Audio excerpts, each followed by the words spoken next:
Capítulo 3. Curación de un cojo. Pedro y Juan subían juntos al templo a la hora novena, la de la oración. Y era traído un hombre cojo de nacimiento, a quien ponían cada día a la puerta del templo, que se llama la Hermosa, para que pidiese limosna de los que entraban en el templo. Este, cuando vio a Pedro y a Juan que iban a entrar en el templo, les rogaba que le diesen limosna. Pedro, con Juan, fijando en él los ojos, le dijo: «Míranos». Entonces él les estuvo atento, esperando recibir de ellos algo. Mas Pedro dijo: «No tengo plata ni oro, pero lo que tengo te doy. En el nombre de Jesucristo de Nazaret, levántate y anda». Y tomándole por la mano derecha, le levantó, y al momento se le afirmaron los pies y tobillos. Y saltando se puso en pie y anduvo, y entró con ellos en el templo, andando y saltando y alabando a Dios. Y todo el pueblo le vio andar y alabar a Dios. Y le reconocían que era el que se sentaba a pedir limosna a la puerta del templo, la Hermosa, y se llenaron de asombro y espanto por lo que le había sucedido. Discurso de Pedro en el pórtico de Salomón. Y teniendo asidos a Pedro y a Juan, el cojo que había sido sanado, todo el pueblo, atónito, concurrió a ellos al pórtico que se llama de Salomón. Viendo esto, Pedro respondió al pueblo: «Varones israelitas, ¿por qué os maravilláis de esto? ¿O por qué ponéis los ojos en nosotros, como si por nuestro poder o piedad hubiésemos hecho andar a éste? El Dios de Abraham, de Isaac y de Jacob, el Dios de nuestros padres, ha glorificado a su Hijo Jesús, a quien vosotros entregasteis y negasteis delante de Pilato, cuando éste había resuelto ponerle en libertad. Mas vosotros negasteis al santo y al justo, y pedisteis que se os diese un homicida. Y matasteis al autor de la vida, a quien Dios ha resucitado de los muertos, de lo cual nosotros somos testigos. Y por la fe en su nombre, a este que vosotros veis y conocéis, le ha confirmado su nombre, y la fe que es por él ha dado a éste esta completa sanidad en presencia de todos vosotros. Mas ahora, hermanos, sé que por ignorancia lo habéis hecho, como también vuestros gobernantes. Pero Dios ha cumplido así lo que había antes anunciado por boca de todos sus profetas, que su Cristo había de padecer. Así que arrepentíos y convertíos, para que sean borrados vuestros pecados, para que vengan de la presencia del Señor tiempos de refrigerio. Y Él envía a Jesucristo, que os fue antes anunciado, a quien de cierto es necesario que el cielo reciba hasta los tiempos de la restauración de todas las cosas, de que habló Dios por boca de sus santos profetas, que han sido desde tiempo antiguo. Porque Moisés dijo a los padres: «El Señor vuestro Dios os levantará profeta de entre vuestros hermanos como a mí. A él oiréis en todas las cosas que os hable. Y toda alma que no oiga a aquel profeta será desarraigada del pueblo». Y todos los profetas, desde Samuel en adelante, cuantos han hablado, también han anunciado estos días. Vosotros sois los hijos de los profetas y del pacto que Dios hizo con nuestros padres, diciendo a Abraham: «En tu simiente serán benditas todas las familias de la tierra». A vosotros primeramente Dios, habiendo levantado a su Hijo, lo envió para que os bendijese, a fin de que cada uno se convierta de su maldad. Capítulo 4. Pedro y Juan ante el concilio. Hablando ellos al pueblo, vinieron sobre ellos los sacerdotes con el jefe de la guardia del templo y los saduceos, resentidos de que enseñasen al pueblo y anunciasen en Jesús la resurrección de entre los muertos. Y les echaron mano y los pusieron en la cárcel hasta el día siguiente, porque era ya tarde. Pero muchos de los que habían oído la palabra creyeron, y el número de los varones era como 5,000. Aconteció al día siguiente que se reunieron en Jerusalén los gobernantes, los ancianos y los escribas, y el sumo sacerdote Anás y Caifás y Juan y Alejandro, y todos los que eran de la familia de los sumos sacerdotes. Y poniéndoles en medio, les preguntaron: ¿con qué potestad o en qué nombre habéis hecho vosotros esto?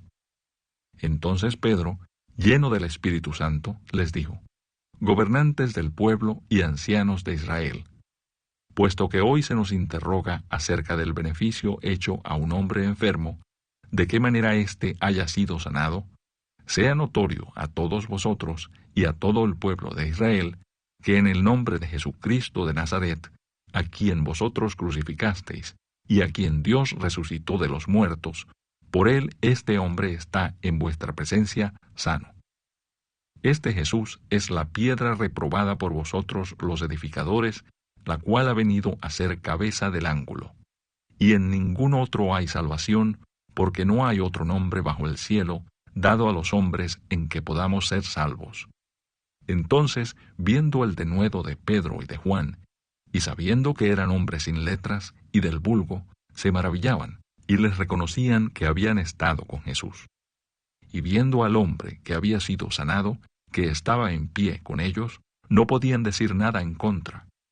Entonces les ordenaron que saliesen del concilio, y conferenciaban entre sí, diciendo, ¿qué haremos con estos hombres? Porque de cierto, señal manifiesta ha sido hecha por ellos, notoria a todos los que moran en Jerusalén, y no lo podemos negar. Sin embargo, para que no se divulgue más entre el pueblo, amenacémosles para que no hablen de aquí en adelante a hombre alguno en este nombre. Y llamándolos, les intimaron que en ninguna manera hablasen ni enseñasen en el nombre de Jesús. Mas Pedro y Juan respondieron diciéndoles, juzgad si es justo delante de Dios obedecer a vosotros antes que a Dios, porque no podemos dejar de decir lo que hemos visto y oído. Ellos entonces les amenazaron y les soltaron, no hallando ningún modo de castigarles por causa del pueblo, porque todos glorificaban a Dios por lo que se había hecho, ya que el hombre en quien se había hecho este milagro de sanidad tenía más de 40 años. Los creyentes piden confianza y valor. Y puestos en libertad, vinieron a los suyos y contaron todo lo que los principales sacerdotes y los ancianos les habían dicho. Y ellos, habiéndolo oído, alzaron unánimes la voz a Dios y dijeron, Soberano Señor, tú eres el Dios que hiciste el cielo y la tierra, el mar y todo lo que en ellos hay. Que por boca de David tu siervo dijiste, ¿por qué se amotinan las gentes y los pueblos piensan cosas vanas? Se reunieron los reyes de la tierra y los príncipes se juntaron en uno contra el Señor y contra su Cristo. Porque verdaderamente se unieron en esta ciudad contra tu santo Hijo Jesús, a quien ungiste, Herodes y Poncio Pilato con los gentiles y el pueblo de Israel, para hacer cuanto tu mano y tu consejo habían antes determinado que sucediera. Y ahora, Señor, mira sus amenazas y concede a tus siervos que con todo denuedo hablen tu palabra, mientras extiendes tu mano para que se hagan sanidades y señales y prodigios mediante el nombre de tu santo Hijo Jesús. Cuando hubieron orado, el lugar en que estaban congregados tembló, y todos fueron llenos del Espíritu Santo, y hablaban con denuedo la palabra de Dios. Todas las cosas en común. Y la multitud de los que habían creído era de un corazón y un alma. Y ninguno decía ser suyo propio nada de lo que poseía, sino que tenían todas las cosas en común. Y con gran poder los apóstoles daban testimonio de la resurrección del Señor Jesús, y abundante gracia era sobre todos ellos. Así que no había entre ellos ningún necesitado, porque todos los que poseían heredades o casas las vendían y traían el precio de lo vendido, y lo ponían a los pies de los apóstoles, y se repartía a cada uno según su necesidad.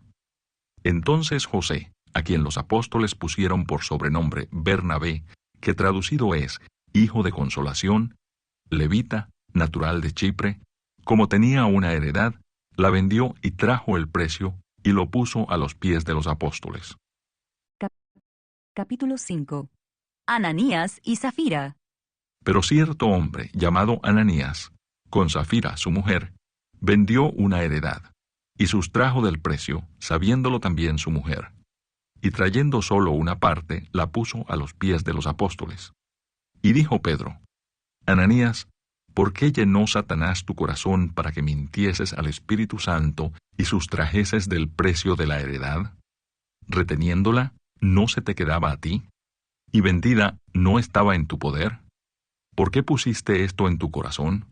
no has mentido a los hombres, sino a Dios. Y al oír Ananías estas palabras, cayó y expiró. Y vino un gran temor sobre todos los que lo oyeron. Y levantándose los jóvenes, lo envolvieron, y sacándolo, lo sepultaron. Pasado un lapso como de 3 horas, sucedió que entró su mujer, no sabiendo lo que había acontecido. Entonces Pedro le dijo: Dime, ¿vendisteis en tanto la heredad? Y ella dijo: Sí, en tanto. Y Pedro le dijo: ¿Por qué convinisteis en tentar al Espíritu del Señor? He aquí a la puerta los pies de los que han sepultado a tu marido, y te sacarán a ti. Al instante, ella cayó a los pies de él, y expiró. Y cuando entraron los jóvenes, la hallaron muerta, y la sacaron, y la sepultaron junto a su marido. Y vino gran temor sobre toda la iglesia, y sobre todos los que oyeron estas cosas. Muchas señales y maravillas. Y por la mano de los apóstoles se hacían muchas señales y prodigios en el pueblo. Y estaban todos unánimes en el pórtico de Salomón. De los demás, ninguno se atrevía a juntarse con ellos, mas el pueblo los alababa grandemente. Y los que creían en el Señor aumentaban más, gran número así de hombres como de mujeres, tanto que sacaban los enfermos a las calles y los ponían en camas y lechos, para que al pasar Pedro, a lo menos su sombra cayese sobre alguno de ellos. Y aun de las ciudades vecinas, muchos venían a Jerusalén, trayendo enfermos y atormentados de espíritus inmundos, y todos eran sanados. Pedro y Juan son perseguidos. Entonces, levantándose el sumo sacerdote, y todos los que estaban con él, esto es, la secta de los saduceos, se llenaron de celos, y echaron mano a los apóstoles y los pusieron en la cárcel pública. Mas un ángel del Señor, abriendo de noche las puertas de la cárcel y sacándolos, dijo: Id y puestos en pie en el templo, anunciad al pueblo todas las palabras de esta vida. Habiendo oído esto, entraron de mañana en el templo y enseñaban. Entretanto, vinieron el sumo sacerdote y los que estaban con él, y convocaron al concilio y a todos los ancianos de los hijos de Israel, y enviaron a la cárcel para que fuesen traídos. Pero cuando llegaron los alguaciles, no los hallaron en la cárcel. Entonces volvieron y dieron aviso, diciendo: Por cierto, la cárcel hemos hallado cerrada con toda seguridad, y los guardas afuera de pie ante las puertas. Mas cuando abrimos, a nadie hallamos dentro. Cuando oyeron estas palabras, el sumo sacerdote y el jefe de la guardia del templo y los principales sacerdotes dudaban en qué vendría a parar aquello. Pero viniendo uno, les dio esta noticia: He aquí, los varones que pusisteis en la cárcel están en el templo y enseñan al pueblo. Entonces fue el jefe de la guardia con los alguaciles y los trajo sin violencia, porque temían ser apedreados por el pueblo. Cuando los trajeron, los presentaron en el concilio, y el sumo sacerdote les preguntó, diciendo: ¿No os mandamos estrictamente que no enseñaseis en ese nombre? ¿Y ahora habéis llenado a Jerusalén de vuestra doctrina, y queréis echar sobre nosotros la sangre de ese hombre? Respondiendo Pedro y los apóstoles, dijeron: Es necesario obedecer a Dios antes que a los hombres. El Dios de nuestros padres levantó a Jesús, a quien vosotros matasteis, colgándole en un madero. A éste Dios ha exaltado con su diestra por príncipe y salvador, para dar a Israel arrepentimiento y perdón de pecado. Y nosotros somos testigos suyos de estas cosas, y también el Espíritu Santo, el cual ha dado Dios a los que le obedecen. Ellos, oyendo esto, se enfurecían y querían matarlos. Entonces, levantándose en el concilio un fariseo llamado Gamaliel, doctor de la ley, venerado de todo el pueblo, mandó que sacasen fuera por un momento a los apóstoles. Y luego dijo: Varones israelitas, mirad por vosotros lo que vais a hacer respecto a estos hombres, porque antes de estos días se levantó Teudas diciendo que era alguien. A éste se unió un número como de 400 hombres, pero él fue muerto, y todos los que le obedecían fueron dispersados y reducidos a nada. Después de éste se levantó Judas el Galileo en los días del censo, y llevó en pos de sí a mucho pueblo. Pereció también él, y todos los que le obedecían fueron dispersados. Y ahora os digo, apartaos de estos hombres y dejadlos, porque si este consejo o esta obra es de los hombres, se desvanecerá. Mas si es de Dios, no la podréis destruir. No seáis tal vez hallados luchando contra Dios. Y convinieron con él, y llamando a los apóstoles después de azotarlos, les intimaron que no hablasen en el nombre de Jesús, y los pusieron en libertad. Y ellos salieron de la presencia del concilio, gozosos de haber sido tenidos por dignos de padecer afrenta por causa del nombre. Y todos los días en el templo y por las casas no cesaban de enseñar y predicar a Jesucristo.